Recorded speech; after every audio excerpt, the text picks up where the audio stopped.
자, 그러면 이제 저는 여기 뒤에 보면 여기 보면은 이게 여기까지가 본론이었는데 여기 메인으로 토픽했는 건데 여기서 조금 더 서브로 이렇게 더 이제 디자인 띵킹의 지멘스를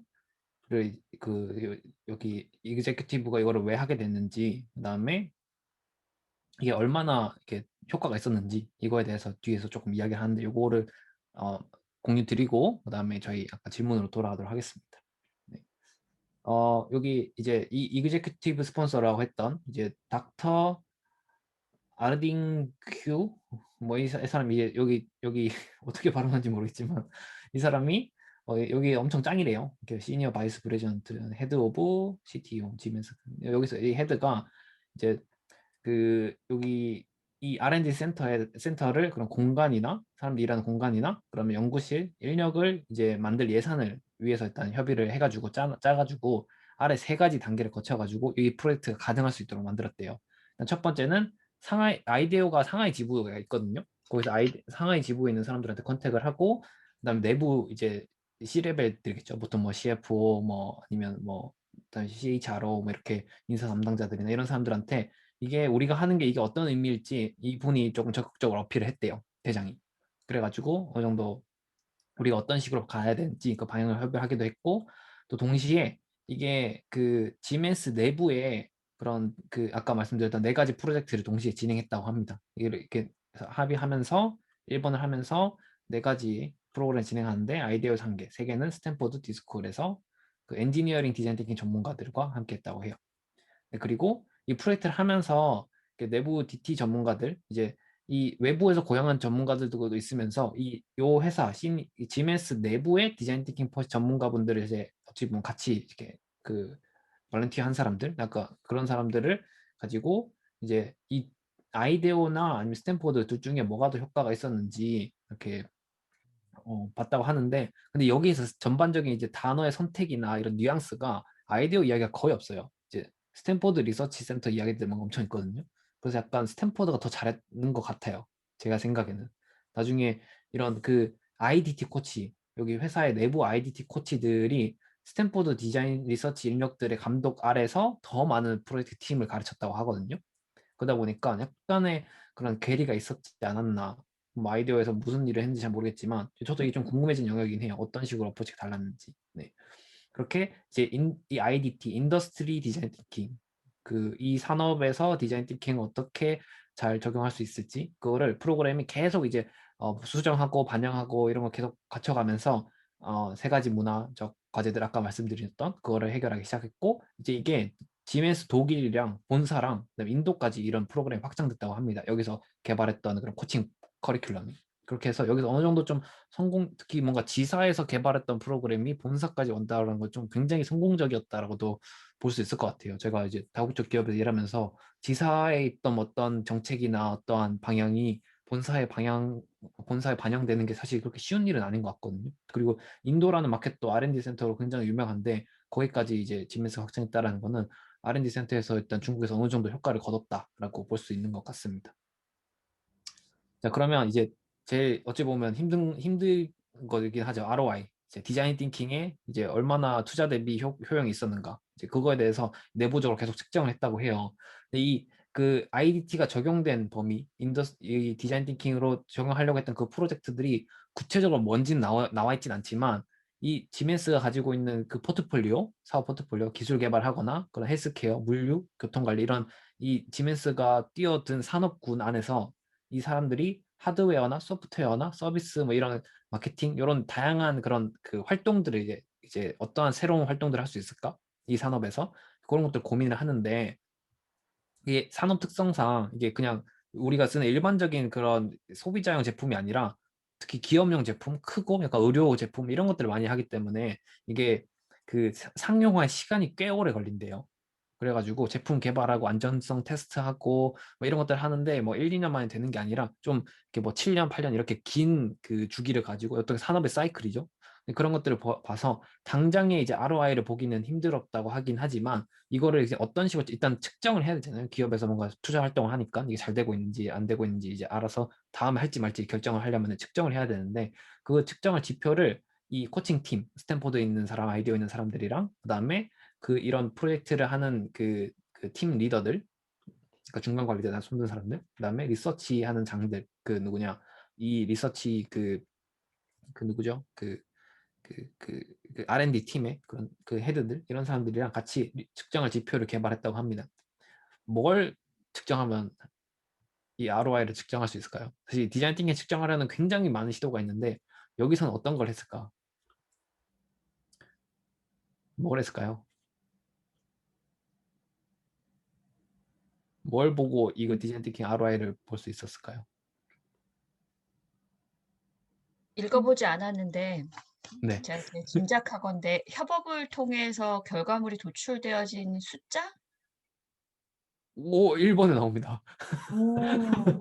이게 그거를 이제 얼마나 특허를 냈는가, 그 다음에 이거를 뭐 어떤 연구 결과물, R&D다 보니까 연구 결과물, 그런 의미 있는 기술들의 그런 그 뭐 퍼블리케이션, 그런 편찬물 케이션, 이런 것, 그런 것들의 개수, 그 다음에 내부적인 그런 혁신, 뭐 기술 개발 역량을 높이기 위해서 다른 플레이어들이랑 얼마나 협업을 했나, 이제 그런 것들을 이제 측정을 했대요. 네, 그게 테크니컬 밸류를 측정했다라고 합니다. 네. 어, 인사이트 장난 아니신데요, 바람? 대단하시다. 또 뭐가 있을까요? 또 뭘 보면 디자인 띵킹 ROI를 볼 수 있을까요? 이게 얘네들 정답은 아니지만, 근데 좀 의미 있는 지표들인 것 같아서 저도 좀 회사에 좀 참고를 하려고 합니다. 교육을 했었으니까 교육의 효과도 하나 측정했을 것 같은 생각이 드는데요. 와, 피플 두 번째 피플 와. 디벨롭먼트가 나오. 제가 아, 좀 이거 배치네요. 보셨죠? 이거 보셨죠? 오, 네. 아니에요. 와, 이미 너무 멋있는데. 네. 그냥 이때까지 이제 이 팀, 뭐 스탠포드 팀들이랑 아이디어에서 이 코칭을 했잖아요. 그런 팀들이 얼마나 계속적인 활동을 이어나가는지, 그리고 그렇게 지속되는 프로젝트들의, 그러니까 디자인 띵킹 말고라도 또 다른 도구들이 얼마나 또 활용되고 있는지, 그러니까 그런 그 교육적인 측면에서도 측정을 했다고 합니다. 그래서 그냥 한 번 하고 마는 게 아니라 이게 얼마나 계속 지속적으로 하고 있는가. 네. 그리고 세 번째는 이제 바로 딱 까서 이렇게 하면요. 이게 비즈니스 밸류예요. 이게 얼마나 조직 구조 개편에 중요한 영향을 주었나, 이제 이거를 측정을 했다고 하는데, 사실 여기서 이제 좀 인사이트 있게 말을 해준 게, 조직 구조가 개편되었다고 해서 혁신이 일어나는 건 아니잖아요. 이게 그걸 하기 위한 도구일 뿐이지. 그러다 보니까 이 조직 구조 개편 자체가 혁신이라기보다 여기서 하고 있는 이런 프로젝트들이 비즈니스 유닛으로 확장된다. 그러니까 실제 사업으로 이어지는가. 이제 그거를 실제 새로운 사업군을 만들거나 기존의 사업군의 역량을 강화하는 방향으로 가야지 이게 의미가 있는 그 비즈니스 밸류를 만들고 있다라고 이렇게 측정을 한다고 하네요. 그래가지고 이제 이 비즈니스 유닛으로 확장되는 게, 이게 이 팀들이 내놓고 있는 프로젝트의 결과물이 우리 사업에 정말 도움이 되면은 하이. 근데 도움이 되는지는 모르겠지만 일단은 이게 계속 지속적으로 계속 되고 있다면은 미디엄. 그다음에 이게 별로 도움이 안 된다 그러면은 이제 로우 이렇게 해가지고 비즈니스 밸류가 그 프로젝트별로 얼마나 가치가 있는지, 이런 것들을 이제 측정을 한다고 합니다. 근데 이걸 측정을 구체적으로 어떤 매트릭으로 해서 이게 스코어가 얼마가 좋은 건지 이런 것들은 자세하게 나와 있지 않지만, 여기서 좀 힌트를 얻을 수 있을 것 같아요. 기술적으로 얼마나 이런 IP나 뭐 그런 여러 가지 생각들을 표현을 해냈는지, 그다음에 사람들이 얼마나 그거를 지속적으로 하고 있는지, 그리고 이게 실제로 돈을 얼마나 버는데 기여를 했는지, 이런 것들을 가지고 디자인 띵킹 ROI를 측정할 수 있게 되는 그런 상태가 된다고 합니다. 자, 그러면서 여기서 이제 이 결과에 대해서 어, 그, 인사이트를 좀 주는데요. 1번, 2번, 그쵸? 요거 아까 이런 특허나 아니면은 사람들의 그런 지속적인 교육, 이런 것들은 굉장히 효과가 있었대요. 근데 3번이 크게 효과가 그렇게 괄목한 걸 보이지 않았다고 합니다. 근데 이거는 약간 산업 특성상 문제도 있는 것 같아요. 이게 제품 상용화 되는데 엄청 시간이 오래 걸리기 때문에 이게 R&D 부서 특성상 이게 바로바로 이제 뭔가 리턴으로 나오는 건 아닌 거죠. 네. 그러다 보니까 2년 만에 이게 성과를 이게 인터뷰를 2년 뒤에 한 것 같아요. 그래서 2년 만에 그 ROI를 괄목한 성장으로 이렇게 볼 만큼 그건 없었다라고 이렇게 인터뷰를 하더라고요.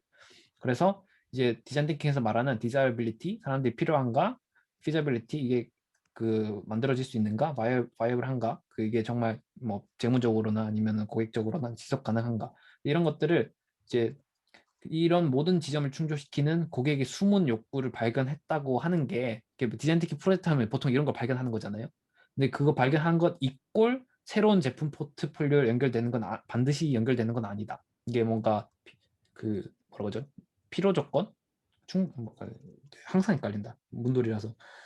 이렇게 항상 연결되는 건 아니다. 하지만 이제 이게 비즈니스 밸류를 뭐 바로 가져올 수는 있진 않지만 그 엔지니어들이 이런 말을 했대요. 이제 우리가 이제 기술만 아니라 사람의 니즈에 점점 더 친숙해졌고, 그다음에 현장 경험과 공감 스킬을 통해 가지고 좀 예전에는 그냥 고객을 그냥 조금 일반적으로 바라봤다면은 그 고객이나 현장을 좀 새롭게 바라볼 수 있는 영감이 생겼고 조금 오픈 마인드가 생겼다고 합니다. 그래서 엔지니어들한테 조금 의도했던 그런 효과가 생겼고, 그다음에 코칭 팀도 코칭 팀은 이제 스탠포드랑 아이디어 팀을 말하는 거예요. 이 코칭 팀이 사람들이 대화를 즐겁게 하고 좀 더 모티베이션 된 모습을 볼 수 있어가지고 굉장히 긍정적인 효과가 있었다라고 합니다. 그래서 ROI를 보는 데는 아직 2년이라는 시간이 좀 이르지만 이게 변화했다라는 거는 충분히 이제 발견할 수 있었고 이게 존재한다라는 거를 확인했었고요. 그래서 이제 이런 디자인 티킹이 ROI 관점으로는 아직 퀘스천이지만 특히 그런 비즈니스 밸류적인 거에서는 퀘스천이었지만 이게 테크니컬 밸류, 그다음에 피플 디벨롭먼트에서 괄목한 성장을 가지고 왔다라고 이렇게 연구 결과를 발표를 했습니다. 일단 이런 측면에서 이제 비즈니스 밸류도 어느 정도는 이제 지금 이게 2015년도니까 지금은 이제 어느 정도 또 계산했겠죠. 그래서 이게 약간 더 궁금해지는, 사실 저도 좀 더 궁금해지는 내용이기도 하고 다음번에 조금 더 파보고 싶은 내용이기도 합니다. 이렇게. 자, 그럼 이제 여기까지가 여기 이제 브록으로 나와 있는 어찌 보면 좀 중요한 포인트인 것 같아요. 요거 내용까지 좀 설명을 드렸고요. 그러면 오늘 이제 시간이 그렇게 많지는 않아가지고 질문 2개 중에 일단 하나부터 시작하도록 할 텐데 2번부터 먼저 해보도록 할게요. 아까 원희가 말씀 주셨던 그 포인트부터 이제 시작할 수 있을 것 같아서 저희 구글 닥스 있죠. 내가 아까 채팅방으로 보내드렸던 그 구글 닥스 들어가셔가지고 여기 2번째 장으로 넘어가면은 2번 있거든요. 그래서 일단 이 질문에 대해서 본인의 생각을 한번 좀 적어보시고 그다음에 그거를 서로 좀 공유하면서 이제 좀 의견을 나눠보도록 하는 방법을 할 텐데 이렇게 진행을 한번 해보도록 하겠습니다. 네. 그러면 일단 작성하시는데 제가 시간을 한 3분 정도 저희 드리고 함께 나눠보죠.